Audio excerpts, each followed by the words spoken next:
네, 저는 이 시간 하나님의 뜻으로 말미암아라는 제목으로 하나님 말씀을 증거하려고 합니다. 한 번은 제가 어떤 여자분에게 전도를 하기 위해서 그분에게 다가가서 그분에게 이런저런 말을 걸었습니다. 그런 중에 그분에게 어떤 일을 하시는지 이제 물었습니다. 그랬더니 이분이 저 술집에서 일해요, 이렇게 말을 하는 거예요. 그냥 제 생각에 뭐 술집에서 일하는 거는 그냥 보통 감출 거라고 생각했는데 이분은 그냥 아주 당당하게 이렇게 이야기를 했습니다. 근데 그 당당하게 이야기하는 그 자매의 그 표정과 그 얼굴 보면서 목사인 제가 보기에는 좀 불쌍하다는 그런 생각이 들었습니다. 그래서 안타까운 마음이 들어서 한 번 더 물었습니다. 술집에서 일하신 지는 얼마나 되셨어요? 이렇게 물었습니다. 그랬더니 이분이 10년 넘었어요, 이러는 거예요. 근데 제가 보기에는 한 30대 초반 정도로 보이는데 10년이 넘었다고 하니까 20대 초반에 막 일을 시작할 그때부터 술집에서 10년 넘게 일을 했다고 생각하니까 더 불쌍하게 보이는 거예요.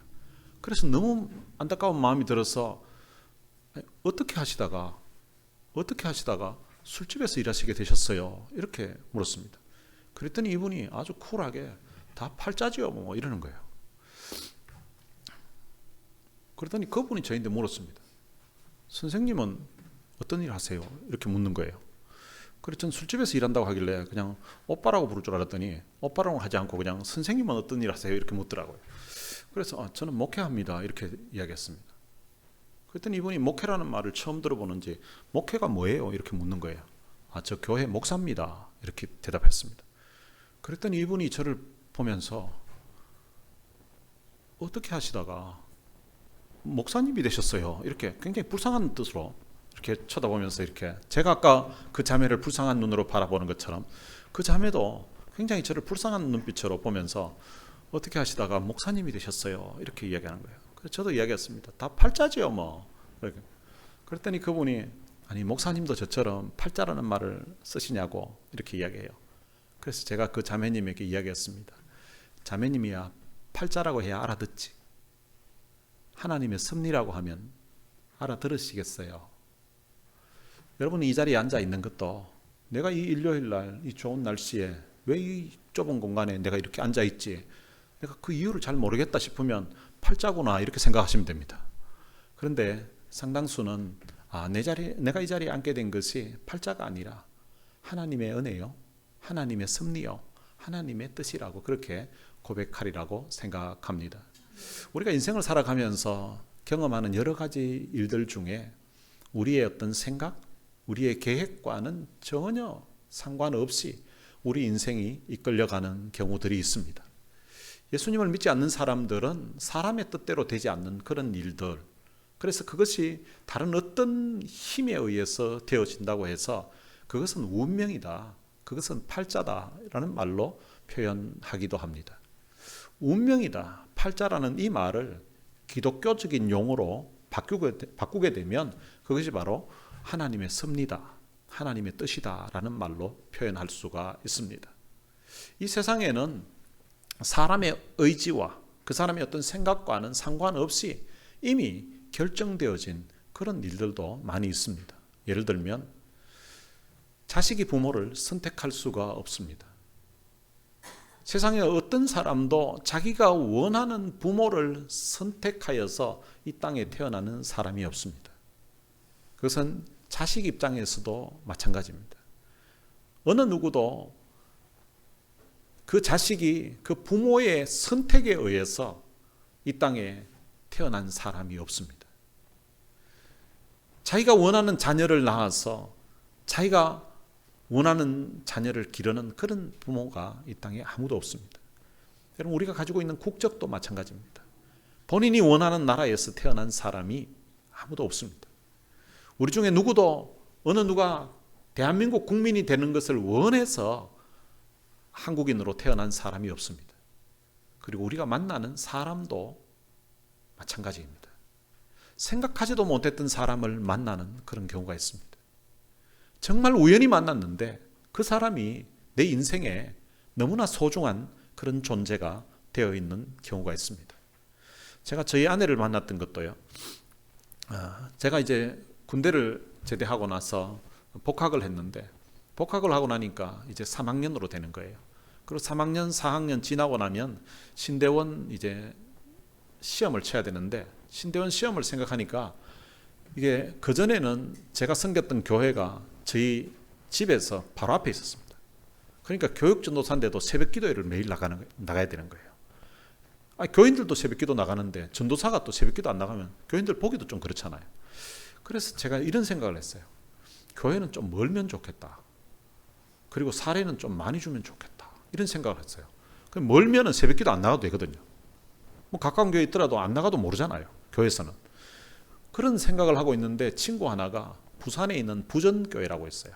굉장히 뭐 유명한 교회고 또 큰 교회예요. 근데 거기 친구가 있는데 저보고 자기 교회 전도사를 구한다는 거예요.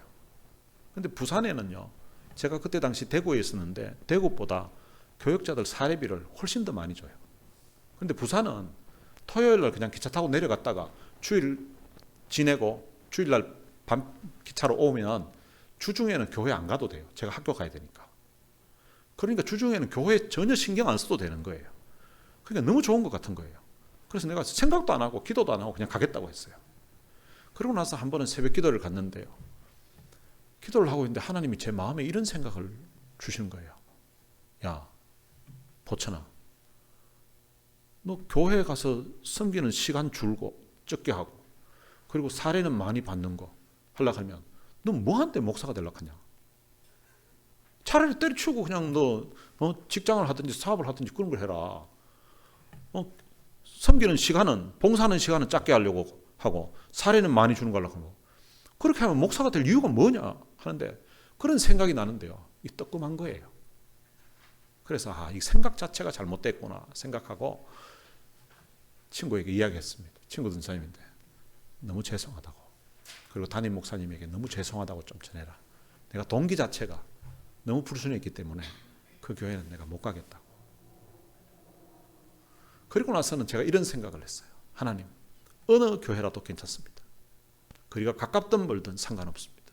사례비 주든 안 주든 상관이 없고 어느 교회라도 전도사 필요한 곳이 있다고 하면 처음으로 제가 어떤 광고를 보든지 아니면 누가 저희한테 추천을 하든지 소개를 하든지 하면 그 교회에 이력서 내고 담임 목사님이 오라고만 하면 어디든지 가겠습니다. 이렇게 하고 있는데요. 대구에 있는 경운교회라고 있는데 그 교회에서 이제 교육전도사를 구한다는 노티스를 학교 게시판에서 본 거예요. 그래서 이력서를 냈습니다. 그랬더니 전화가 온 거예요. 담임 목사님이 인터뷰하자고. 그래 가서 인터뷰를 하고 이제 그 다음 주일부터 하기로 했습니다. 가기로 했다고 하니까 그 다음 친구들이 이야기하는데요. 보니까 저희 동기 중에도 그 교회 사역했던 사람이 있는 거예요. 근데 보니까 그 교회 교육전도사가요. 1년 이상 있었던 사람이 없는 거예요. 1년 이상 있었던 사람이 없었다는 말은 그 교회 자체에도 뭔가 문제가 있다는 거죠. 근데 저는 그런 내용을 전혀 모르는 상태에서 간다고 한 거예요. 옆에 동기 목사님, 친구들이 전도사들이 이야기하는 거예요. 야, 왜 하필 그 교회 가려고 하냐? 가지 마라. 그 누구도 거기 있다가 왔는데 거기 있을 교회가 안 된다. 가지 마라. 막 이렇게 하는 거예요. 근데 저는 제가 하나님 앞에 기도하면서 약속한 게 있어요. 하나님, 어떤 교회라도 조건 안 따지겠습니다. 저는 주님 부르시면 그냥 가겠습니다. 이렇게 갔거든요. 제가 거기에서 3년 동안 교육전도사로 사역을 했습니다. 그리고 이제 미국 오기 위해서, 유학 오기 위해서 그 교회를 사임했습니다. 제가 그 교회 가서 제 인생에 있어서 가장 소중한 사람인 저희 아내를 만나게 되었습니다. 제가 만약에 부전교회 갔으면 모르죠. 또 다른 여자랑 살고 있을 수도 있는데 하나님이 내 인생을 그 경운교회로 인도하셨고 그리고 하나님이 내 인생에 있어서 가장 소중한 제 아내를 만나게 해주셨던 것 같습니다.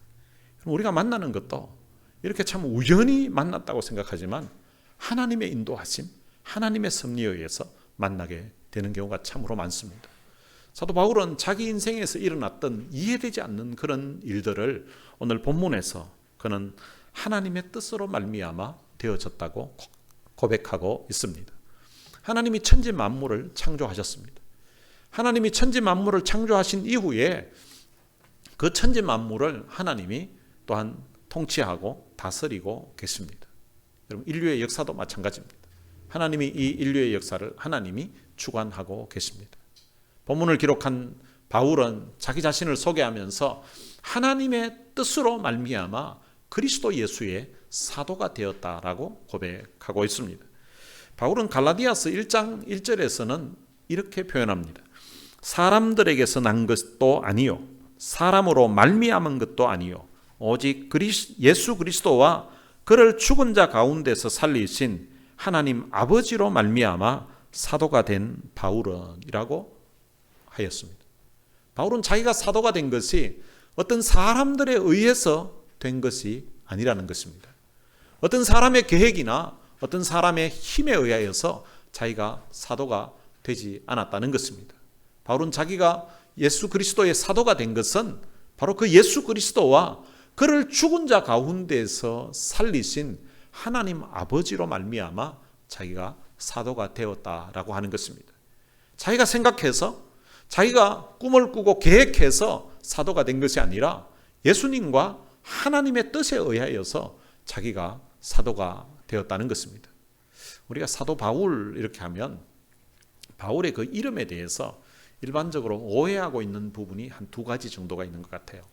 하나는 원래는 그 이름이 사울이었는데 그가 예수님을 믿고 개종을 하면서 이제 이름이 바울로 바뀌었다고 이렇게 생각하고 또 그렇게 배운 사람도 많이 있습니다.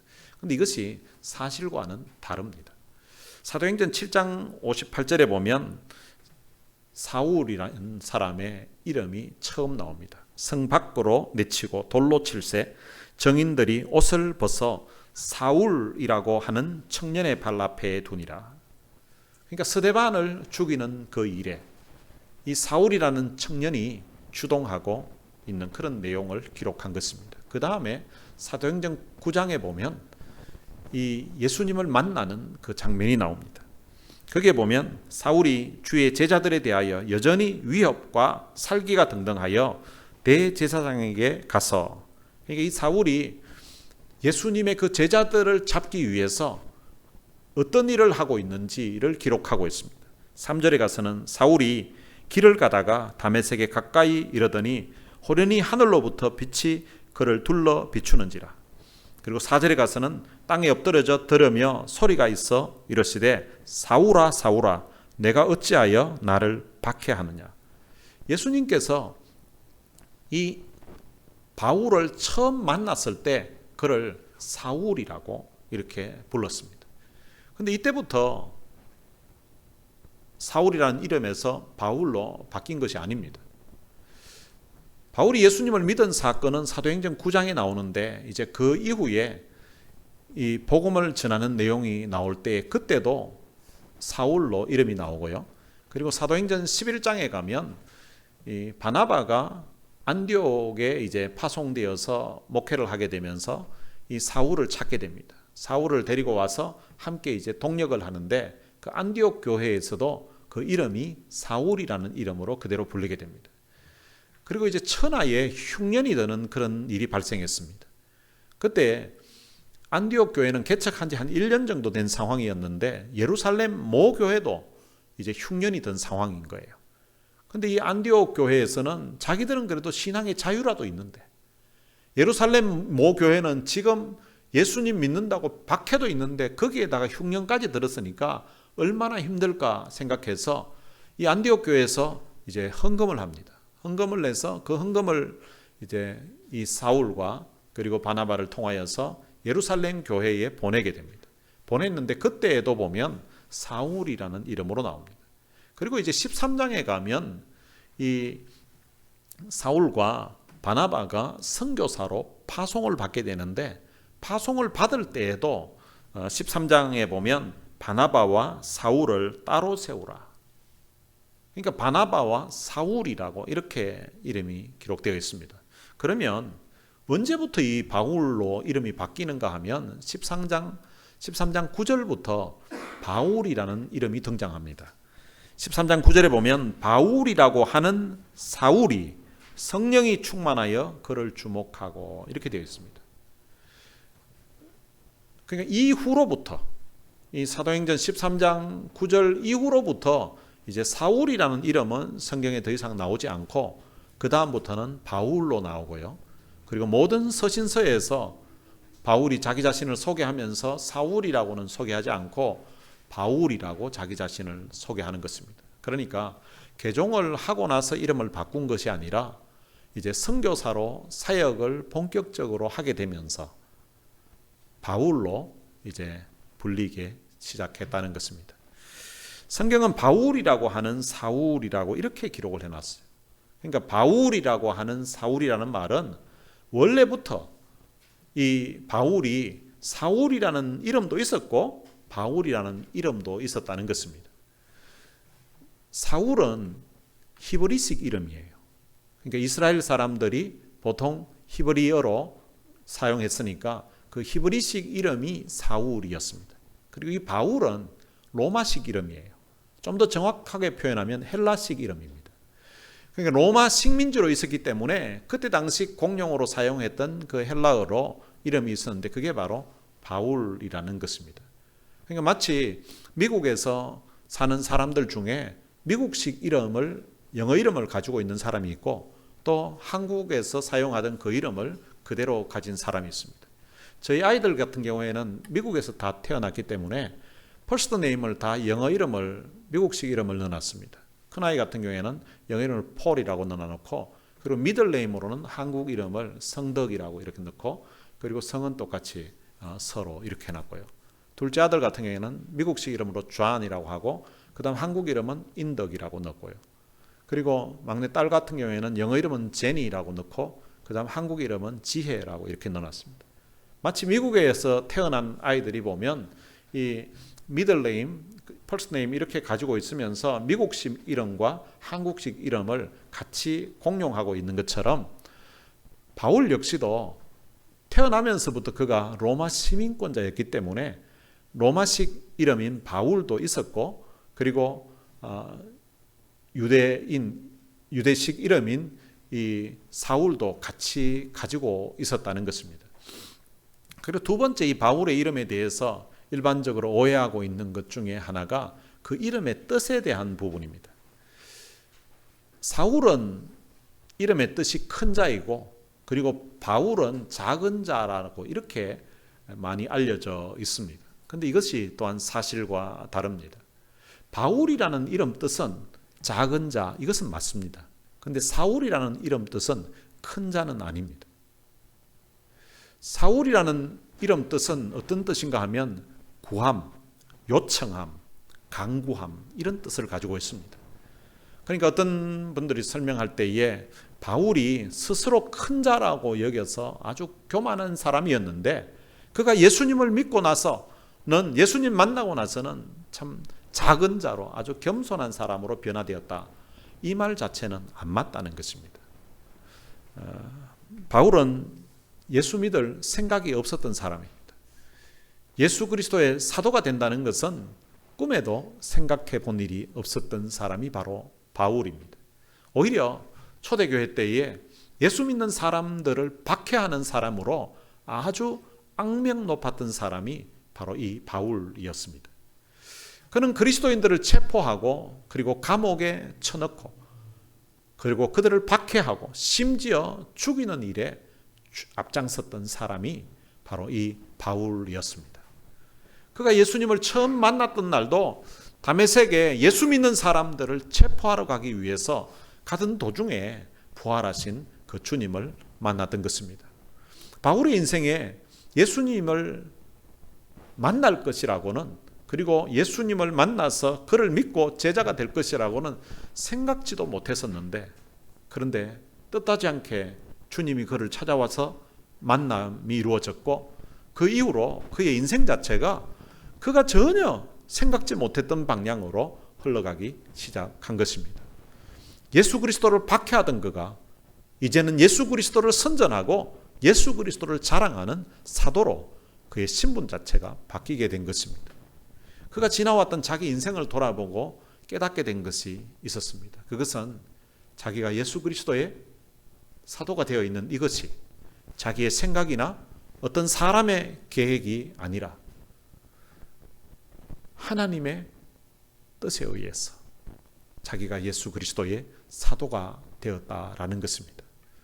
그러니까 자기가 예수 그리스도의 사도가 된 것이 자기가 원했던 바도 아니고, 그리고 어떤 사람이 계획해서 이루어진 것도 아니라 하나님의 뜻으로 말미암아 그렇게 됐다는 것입니다. 자기 인생을 돌아보니까 자기 인생이 여기까지 오게 된 것이 자기가 예수를 믿고 그리고 하나님의 자녀가 된 것이, 그리고 자기가 예수 그리스도의 사도가 되어서 지금 사도로 사역하는 이 모든 일들이 하나님의 계획에 의해서, 하나님의 인도하심에 의해서 이루어졌다는 것입니다. 그렇다면 도대체 자기 인생에 언제부터 하나님이 개입해서 자기가 오늘 사도가 되어 있을까? 이 부분도 사도 바울이 곰곰이 생각해 본 거예요. 그래서 내린 결론을 갈라디아서 1장 5절에서 15절에서 이렇게 고백합니다. 내 어머니의 태로부터 나를 택정하시고 은혜로 나를 부르셨다. 자기가 언제 하나님의 그 주권, 하나님의 그 계획, 하나님의 인도하심을 언제부터 받았는가 생각해 보니까 어머니의 태에 있을 때 그때부터 받은 거라고 이렇게 고백을 하게 된 것입니다. 하나님이 자기를 어머니의 태로부터 택정했다는 거예요. 그리고 오늘 여기까지 오게 하셨다는 것입니다. 그러니까 자기 인생 전체가 하나님의 뜻에 의하여서 인도되어졌다고 이렇게 고백하게 된 것입니다. 자기의 생애에 일어났던 수많은 일들이 우연이 된 것이 아니라 지나고 나서 생각해 보니까 오늘 이 자리에 오게 되기까지는 하나님이 개입하시고 계획하지 않았다면 되지 않았을 것이다. 자기가 이방인의 사도로 이렇게 사역할 수 있었던 것은 일단 언어 문제가 해결 안 되면 사역할 수 없는 거고요. 그리고 로마에까지 와서 황제에게까지 복음을 전할 수 있는 정도가 되려고 하면 로마 시민권자가 아니면 꿈도 꾸볼 수 없는 그런 일들이었고, 그런 걸 보니까 자기 아버지가 로마 시민권자가 된 것부터 해서 이 모든 일들이 태어나면서부터 이미 다 하나님이 계획해서 이방인의 사도로 자기를 불러주셨다는 그런 확신을 갖게 된 것입니다. 주님은 바울을 변화시켜서 예수 그리스도의 복음을 전하는 자로 쓰시기로 선택을 하셨습니다. 그것은 사도 바울을 만나는 그 순간부터 하나님이 그에게 말씀하셨습니다. 사도행전 9장 15절에 보면 주께서 이르시되 가라, 이 사람은 내 이름을 이방인과 임금들과 이스라엘 자손들에게 전하기 위하여 택한 나의 그릇이라. 그를 부르시는 그때부터 하나님께서 이방인과 그리고 임금들에게 그리고 이스라엘 자손들에게 그리스도의 그 복음을 전하기 위해서 사용하려고 하는 택한 그릇이라고 말씀하신 것입니다. 그것을 오늘 본문에서는 자기가 그리스도의 사도가 된 것이 하나님의 뜻으로 말미암아 되었다라고 고백합니다. 이 고백이 너무나 중요합니다. 자기가 사도가 된 것이 우연히 이렇게 된 것이 아니라 하나님의 뜻으로 되었다는 것입니다. 이 사도라는 말은 보냄을 받은 자라는 뜻을 가지고 있습니다. 예수 그리스도의 사도라는 말은 예수 그리스도로부터 보냄을 받은 사람이라는 것입니다. 바울은 자기가 예수의 사도가 될 것이라고는 그는 전혀 계획이 없었던 사람입니다. 그런데 하나님의 뜻에 의하여서 자기가 예수 그리스도의 사도가 되었다라는 것입니다. 하나님은 일을 하실 때에 적극적으로 하시는 분이 아닙니다. 우리가 텐트를 치려고 하면 적극적으로 그냥 칠 수 있습니다. 그리고 간단한 조립식 건물은 이런 청사진이 없어도 그냥 지을 수도 있습니다. 그런데 높은 빌딩을 지으려고 하면 이것은 청사진이 없이는 지을 수가 없습니다. 하나님께서 천지 만물을 창조하실 때에 적극적으로 지으신 것이 아닙니다. 하나님이 천지 만물을 지으신 후에 다스릴 때에도 적극적으로 처리하시는 것이 아니라 하나님은 천지 만물을 창조할 때부터 그리고 이 인류를 어떻게 이끌어 가실 건지 마스터 플랜을 가지고서 청사진을 가지고서 다스리는 것입니다. 이러한 사실을 사도 바울은 에베소서 1장 4절과 5절에서 이렇게 고백합니다. 창세전에 그리스도 안에서 우리를 택하셔서 자기의 아들들이 되게 하셨다고 합니다.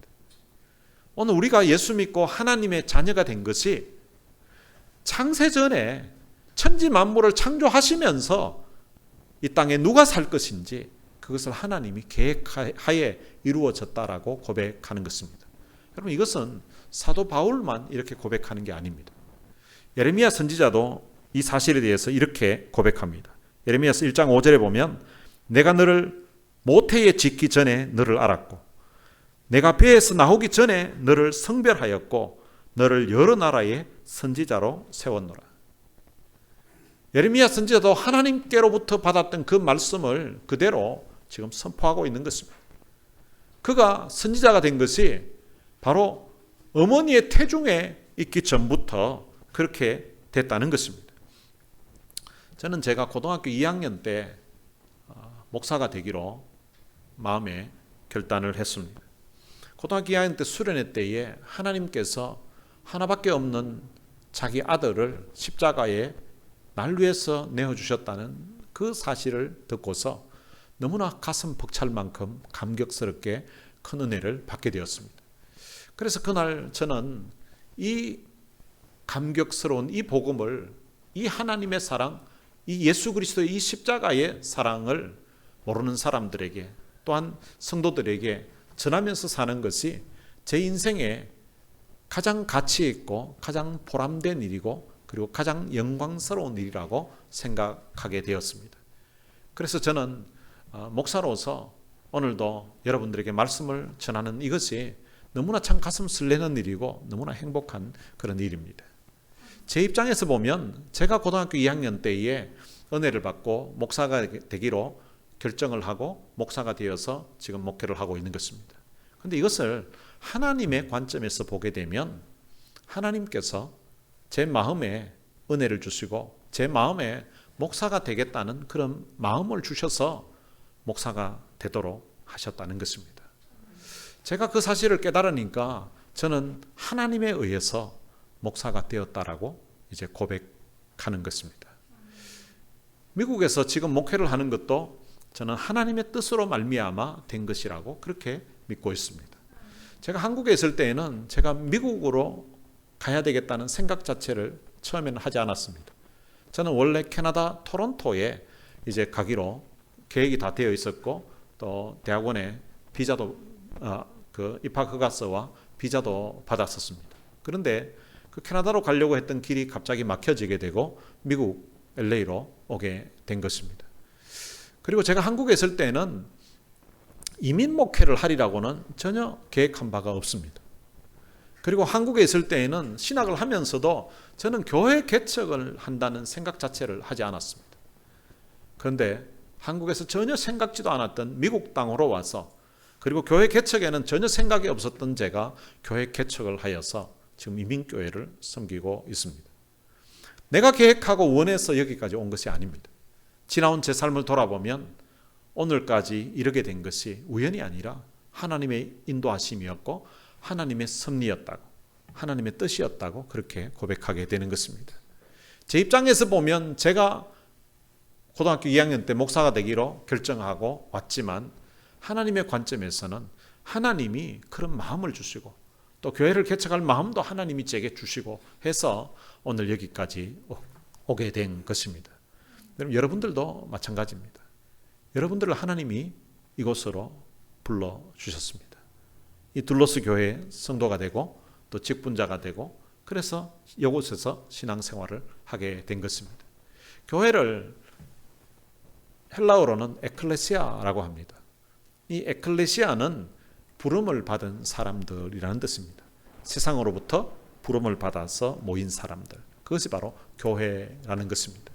세상 가운데 있는 사람들을 하나님이 부르셔서 모아서 하나님을 섬기게 한 것이 바로 이 교회인데 우리 모두는 다 이 둘로스 교회에 하나님의 뜻에 의하여서 부름을 받아서 모여서 이렇게 예배를 드리는 것입니다.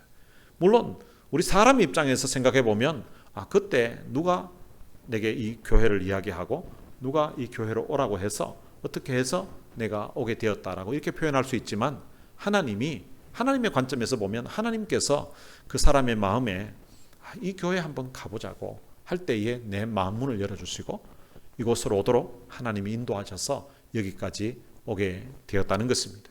그래서 제가 이 둘로스 교회에 담임 목사가 되어 있는 것도 하나님의 뜻에 의하여서 이 교회에 또 장로님으로 또 권사님으로 이 교회 집사님으로 이 교회 찬양팀 멤버가 되어 있는 사람들도 가양 직분으로 주님을 섬기고 있는 것도 이 교회에서 성도로서 신앙생활하는 것도 바로 하나님이 나를 이곳으로 보내셨다는 그런 확신을 가지고 우리가 신앙생활하는 것이 아주 중요합니다.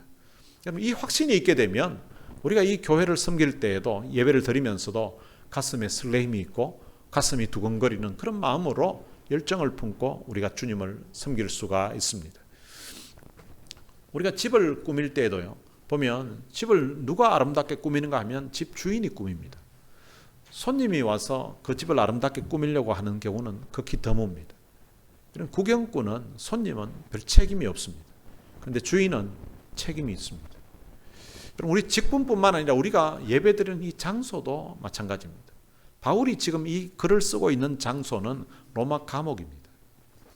로마 감옥에 갇혀 있지만 사도 바울은 그곳에 있는 것 자체를 부끄러워하지 않았습니다. 그가 감옥에 갇힌 것이 도덕적인 어떤 범죄를 하여서 감옥에 있다면 그게 부끄러운 일이겠지만 그는 예수 그리스도의 사도로서 그리스도의 복음을 전하다가 로마 감옥에 투옥된 것입니다. 그런 로마 감옥에서 예수 그리스도에게로부터 보냄을 받은 사람으로서 그곳에 가게 된 것입니다. 그래서 그곳에서 만나는 수많은 사람들에게 그리스도의 복음을 전하게 됩니다. 그럼 내가 있는 곳이 우연히 내가 이곳에 있다고 그렇게 생각하는 것이 아니라 하나님이 이곳으로 인도하셨고 하나님이 이곳으로 보내셨다고 생각하는 그것이 얼마나 중요한지 모릅니다. 우리가 살고 있는 이 미국 땅도 마찬가지입니다. 내가 한국에서 사업이 잘 안 돼서 내가 한국에서 직장 생활하다가 참 살기가 힘들어서 내가 이곳에 어쩔 수 없이 왔다고 이렇게 해석하고 살아가면 미국에서의 삶 자체가 고달픈 삶이 되는 것입니다. 우리는 우연히 미국에 온 것이 아니라 하나님의 특별한 목적이 있어서 하나님의 계획이 있어서 때로는 내 인생에 그리고 때로는 내 자녀들에게 이 땅에서 뭔가 할 일이 있기 때문에 하나님의 섭리로 하나님의 인도로 여기에까지 오게 된 것입니다. 하나님이 우리를 통해서 이루고자 하는 뜻이 있어서 우리를 이 미국 땅으로 보내시고 또 우리 자녀들을 통해서 이루고자 하는 뜻이 있어서 우리를 이 미국 땅에 살게 하신 것입니다. 이런 확신을 가지고서 살아가게 되면 이 이민의 삶이 고달프지 않고 또한 기쁨으로 감사함으로 감당할 수가 있는 것입니다. 우리 가정도 마찬가지입니다. 내가 그때 한순간에 착각이 이 여자를 선택하게 했고 그래서 이 여자와 산다고 이렇게 생각하면 결혼생활 자체가 힘들고 굉장히 부담스럽습니다. 지금 생각해 보니 그때 그 오빠가 좋았는데 그 오빠랑 살았으면 어떻게 됐을까? 아니면 그때 그 여자랑 살았으면 어떻게 되었을까? 이런 쓸데없는 생각하면서 살아가면 인생 자체가 불행을 느끼면서 살게 됩니다. 그런데 지금 이 아내를 만난 것이 하나님의 뜻으로 말미암아 된 것이다. 지금 남편을 만나게 된 것이 하나님의 뜻으로 말미암아 된 것이다. 이런 확신이 있게 되면 결혼 생활하면서 때때로 어려운 일이 발생한다 할지라도 그 어려움을 얼마든지 이기고서 나아갈 수가 있는 것입니다. 나를 가장 잘 아시는 하나님이 나에게 세상에서 가장 멋지고 아름다운 여인을 아내로 주셨다고, 나를 가장 잘 아시는 하나님이 나에게 세상에서 가장 멋지고 좋은 사람을 남편으로 주셨다고 하는 이런 확신과 고백이 여러분들에게 있게 되시기를 바랍니다. 여러분, 자녀도 마찬가지입니다. 왜 하나님이 내게 이런 자녀를 주셨는가? 믿음의 눈으로 보게 되면 그것이 하나님의 뜻이요 하나님의 섭리입니다. 혹시 때로는 자녀들 중에 정상적이지 않는 그런 자녀를 두신 분도 있습니다. 한국에 어떤 목사님 부부였는데요. 위에는 아들 둘인데 막내 딸이 장애인인 거예요. 말을 못하는 거예요. 그런데 그런 가운데 이제 목회를 하니까 너무 힘든 거예요. 성도들 집에 신방을 하려고 해도 그 장애인 아이를 데리고 신방을 할 수가 없어요. 그래서 신방할 때는 아이 방에 그냥 두고 그냥 가는 거예요. 어떤 때는 신방할 때 목사님 혼자 신방을 못하는 자매님이 여집사님이 있는 그런 집이 있거든요. 그러니까 어쩔 수 없이 사모님하고 같이 가야 되는 거예요. 그때는 아이를 바깥에서 문을 잠가 놓고 방에 두고 가는 거예요. 근데 신방을 마치고 집에 돌아와 보면요, 그게 아이 방이 이게 화장실도 되고 뭐 난장판이 되어 있는 거예요. 그런 가운데 사모님이 너무 힘든 거예요. 목회자 사모로서 왜 하나님이 이런 자녀를 주셨을까? 도저히 키울 자신이 없어서 목사님하고 의논 끝에 미국으로 입양을 보내기로 했습니다. 입양을 보내기 위해서 입양 모든 과정 절차를 거치는데요, 마지막 이제 사인을 하는데 자녀 포기하는 거예요. 거기에 사인만 하면 이제 입양이 되는 그런 상황이었는데, 근데 마지막 사인하기 전에 목사님 사모님하고 서로 얼굴을 쳐다보는데 도저히 사인을 못 하겠더래요. 어떻게 하나님이 그래도 우리에게 주신 자식인데 친권을 어떻게 포기하냐고, 어떻게 내 자식이 아니라고 어떻게 하냐고. 그래서 도저히 사인을 못하고 목사님하고 사모님이 입양 그 기관에다가 못하겠다고 하고 아이를 데리고 다시 돌아왔습니다. 그래도 실제 또 아이를 키우다 보니까 너무 힘든 거예요.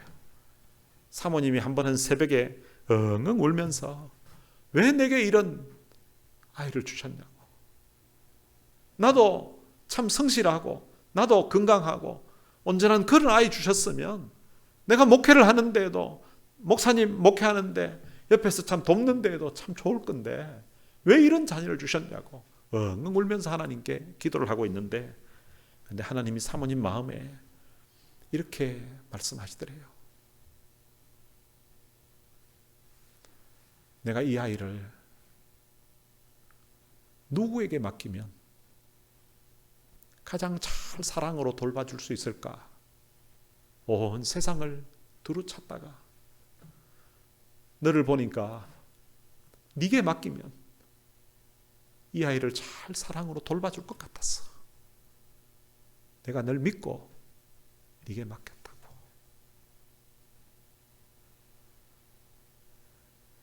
근데 그 마음에 하나님이 그렇게 말씀하시는데요, 근데 그 말씀 듣고 나니까 그 다음부터 이때까지는 아이 때문에 너무 힘들다고 생각했는데, 세상 가운데서 하나님이 네가 가장 잘 키울 것 같았어, 네가 가장 사랑으로 잘 돌봐줄 것 같아서 그래서 내가 네게 맡겼다라고 그렇게 하더라고요. 그 이야기 듣고 나서는 너무 힘이 나더래요. 그 다음부터는 아이 돌보는 게 힘들지가 않더래요. 너무 감사하더래요.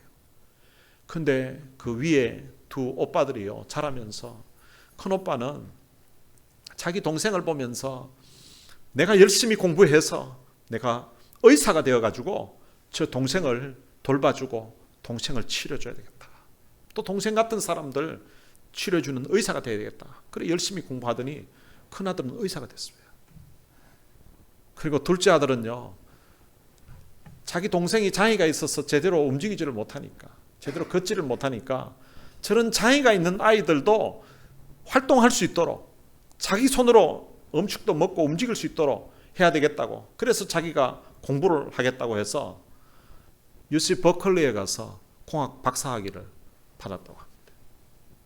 믿음으로 감사함으로 하나님의 뜻이라고 그렇게 받아들이니까 그 삶에 너무나 참 감사가 있고, 그래서 그 장애인들을 위해서 사역하는 그런 목회자와 사모로 바뀌게 되었다는 것입니다.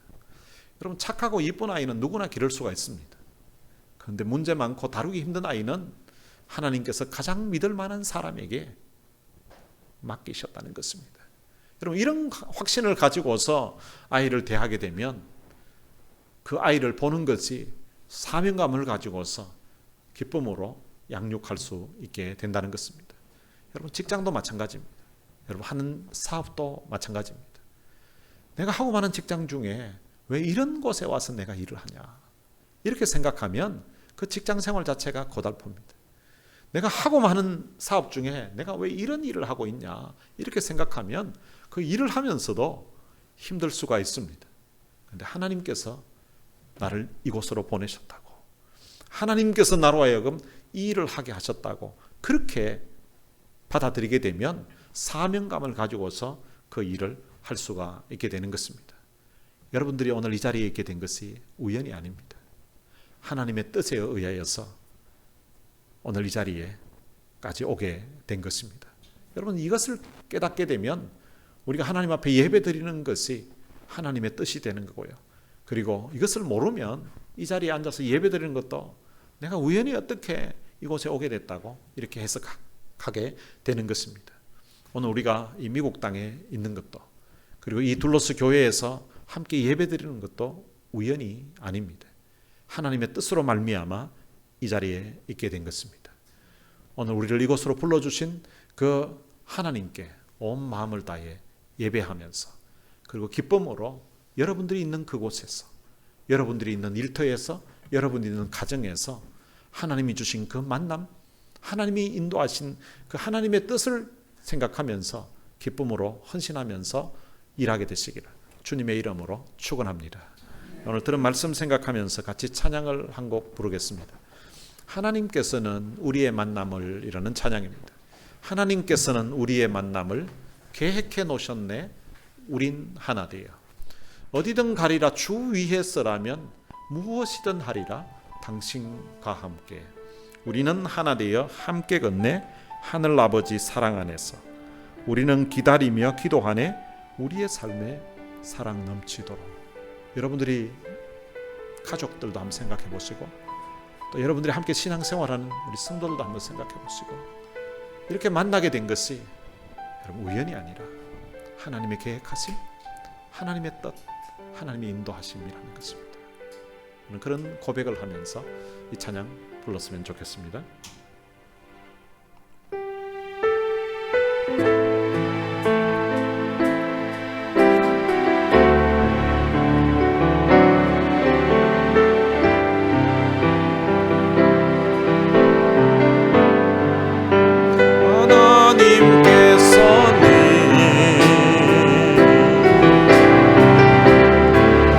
우리의 만남을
말씀 생각하면서 우리 같이 한번 기도했으면 좋겠습니다. 하나님께서 우리를 여기까지 인도해 주셨습니다. 여기까지 인도하시려고 하면 그럼 부모님도 하나님이 그 부모님으로부터 우리를 태어나게 하셨습니다. 그리고 우리 형제들도 하나님이 그런 형제들을 주셨습니다. 그리고 결혼하신 분들은 배우자도 하나님이 만나게 해주셨고, 또 이렇게 가깝게 지낼 수 있는 이런 만남의 축복도 하나님이 이곳으로 오게끔 해주셨습니다. 여러분들 삶에 영향력 있고 좋은 만남이 있다면 이런 좋은 만남의 축복을 주신 하나님께 이 시간 우리 같이 감사의 기도를 한번 드렸으면 좋겠습니다. 내가 선택한다고 해서 될 수 있는 만남이 아닌 경우가 많이 있습니다. 하나님이 여기까지 인도해 주신 것입니다. 그리고 하나님이 이 미국 땅에 참 교회도 많은데 이 둘로스 교회에서 이렇게 오늘 하나님께 예배를 드릴 수 있다는 것, 하나님 앞에 함께 감사할 수 있으면 좋겠습니다. 저는 제 인생에 우리 참 교회 장로님처럼 좋은 장로님들을 만나서 같이 목회할 수 있는 게 하나님이 제 인생에 부어주신 축복이라고 생각합니다. 좋은 전도사님들, 또 좋은 권사님들, 그리고 좋은 집사님들 이렇게 만나서 함께 신앙생활하면서 함께 예배드릴 수 있다는 것이 하나님 내 인생에 부어주신 큰 축복이라고 생각합니다. 오늘 여러분들도 그런 마음이 있게 되시기를 바랍니다. 하나님 내 인생에 자녀를 주신 것도요, 하나님 이런 자녀 주신 것 하나님 너무 감사합니다. 하나님 어떻게 내 인생에 이런 자녀를 하나님 내게 주셨습니까? 라는 그런 감사함이 여러분들에게 있게 되시기를 바랍니다. 그리고 여러분들이 하는 일에도 하나님이 어쩌면 한국 땅에서는 생각도 못했던 그런 일을 하고 계실 수도 있습니다. 여러분 일할 수 있다는 자체가 얼마나 감사한지 모릅니다. 여러분 일이 문제가 아니라 지난주에 그런 어려움을 겪어보니까요, 이렇게 주님 앞에 나와서 예배 드릴 수 있다는 이 자체가 너무 감사한 거예요. 너무 감사한 거예요. 하나님의 뜻으로 말미암아 오늘 내가 여기까지 온 줄로 믿습니다. 하나님이 교회에서 신앙생활하는 것도, 또한 이런 직분을 받아서 주님을 섬기는 것도 하나님의 뜻이라고 믿습니다. 하나님 이런 은혜를, 과분한 은혜를 주셨는데 이 은혜에 대한 감사와 감격하는 마음으로 남은 생에 하나님을 기쁘시게 하면서 살겠습니다 라는 그런 고백이 있게 되시기를 바랍니다. 그리고 오늘이 우리 교회에서 마지막으로 드리는 우리 우진 형제의 앞날을 우리 축복하면서 한국에 가서도 참 좋은 교회 만나서, 또 군대 가서도 참 하나님의 은혜 가운데 계속해서 더 굳센 믿음의 사람으로 성장할 수 있도록 축복해 주시면서 같이 통성으로 기도하시겠습니다. 살아계신 아버지 하나님, 은혜를 감사합니다. 많은 사람 가운데 저희들을 선택해서 하나님께 자녀로 삼아주신 것 참 감사합니다. 하나님 열이 누군가의 속에로 열이 어떻게 예수 믿고 하나님의 자녀가 된 것이 아니라 하나님의 뜻이 계셔서 하나님의 인도하심 따라서 하나님의 그 계획에 의하여서 오늘 여기까지 온 줄로 믿습니다. 하나님 제 인생에 예수님 만남이 왔으고 우리 집안에 삼촌을 통하여서 예수 그리스도의 복음이 들어오게 하소서.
하나님 아버지 은혜를 감사합니다. 바울이 하나님의 뜻으로 말미암아 사도가 되었던 것처럼 오늘 우리가 예수 믿고 하나님의 자녀가 된 것이 우리의 어떤 결단에 의해서 된 것이 아니라 깨닫고 보니 하나님의 뜻으로 말미암아 되었다는 사실을 확인시켜 주신 것 참으로 감사합니다. 하나님의 섭리 가운데, 하나님의 뜻 가운데 예수 그리스도를 만나게 하시고 예수 그리스도가 우리 인생의 구주이심을 깨닫게 해주시고 예수님의 그 십자가의 보혈과 죽음을 통하여서 우리 죄를 사함받게 하시고 하나님의 귀한 자녀로 삼아주신 이 놀라운 사랑, 이 놀라운 은혜를 진심으로 감사합니다. 믿음 안에서 좋은 사람들 만날 수 있도록 만남의 축복을 허락해 주시고 또한 주님 안에서 참 귀한 형제를 자매를 배우자로 만나서 아름다운 가정을 이루게 해주신 것도 참으로 감사합니다. 또한 이 미국 땅에서 이 둘로스 교회에서 함께 만나서 목사로 또한 장로로 권사로 집사로 또한 둘로스 교회 성도로 찬양팀 멤버로 여러 직분을 가지고 함께 주님의 몸된 이 둘로스 교회를 섬길 수 있게 된 것도 주님 우연이 아니라 하나님의 뜻이 있어서 하나님의 인도하심으로 이루어졌다는 사실을 오늘 말씀을 통하여서 깨닫게 해주심 참으로 감사합니다. 하나님 앞에 받은 바 이 과분한 은혜를 가지고서 정말로 기쁨과 감사함으로 주님의 몸된 교회를 섬기게 하시고 또한 우리 가정을 정말로 하나님의 은혜에 대한 감사와 감격하는 마음을 가지고 가정을 돌볼 수 있도록 하나님 도와주시고 누구보다도 참 행복한 그런 가정을 만들어가는 일에 우리의 시간과 우리의 삶을 사용할 수 있도록 주님이 축복해 주시기를 원합니다. 우리가 일하는 일터에서 또 우리가 일하는 그 사업장에서도 하나님 우연히 된 것이 아니라 하나님이 내게 이런 마음을 주시고 또한 이런 달란트를 주셔서 또 이곳으로 인도하셨다는 그런 확신 가지고 우리가 하는 그 일에도 소명감을 가지고서 사명감을 가지고서 살아갈 수 있도록 은혜를 베풀어 주옵소서. 하나님 오늘 이 예배로 마지막 어쩌면 그 젊은 시절 이 미국 땅에서 드리는 예배를 드렸던 우진 형제를 주님이 축복해 주시고 주님 한국에 가서도 주님 이 교회에서 주일마다 주님 앞에 나와서 예배 드렸던 것처럼 좋은 교회 만나게 하시고 좋은 목사님과 좋은 성도들 만나서 정말로 기쁨으로 신앙생활할 수 있도록 도와주시고 그 위에 또한 군 복무를 하게 될 텐데 하나님 그 군 복무 생활 속에서도 하나님의 인도하심, 하나님의 돌보심을 그 삶 가운데서 체험하면서 살 수 있도록 축복해 주옵소서.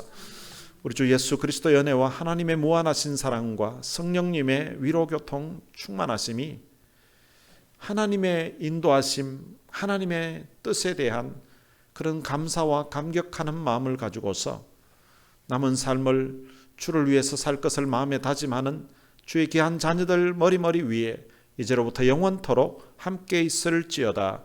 아멘.